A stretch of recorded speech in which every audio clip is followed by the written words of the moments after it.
நூறு சாமி டீசர் இப்போ வந்திருக்கு. டீசர் பார்க்க நல்ல படம் கண்டென்ட் மூவி போல தான் தெரியுது.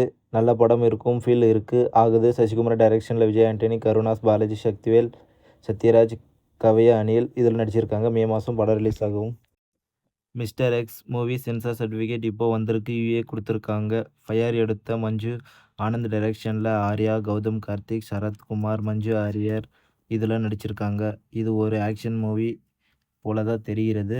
ஏப்ரல் 17 கொண்டு வர பிளான் போட்டிருக்காங்க. லவ் இன்சூரன்ஸ் எல்ஐகே ட்ரெய்லர் இப்போ வந்திருக்கு. ரொமான்டிக் காமெடி படம். யூஏ ஜென்ஸ் அட்ராக்ட் பண்ணுற மாதிரி வந்திருக்கு. பிரதீப், எஸ்ஏ சூர்யா, சீமான், அனிருத் எல்லாமே ஒரு படத்தில் இருக்கிறதுனால எக்ஸ்பெக்டேஷன் அதிகமாக இருக்குது. படம் தியேட்டரில் எப்படி பர்ஃபார்ம் பண்ண போகுதுன்னு தெரில. பிரதீப்போட 4வது படமும் வெற்றி படமும் அமைய. மலையாளம் பாட்ரைட் மூவி இப்போ வந்திருக்கு. Action movie. மகேஷ் நாராயண் டைரக்ஷனில் மம்முட்டி, மோகன்லால், நயன்தாரா, ரேவதி இவங்கெல்லாம் நடிச்சிருக்காங்க. ட்ரெய்லர் வந்திருக்கு. மே 1 ரிலீஸ் ஆக போகுது.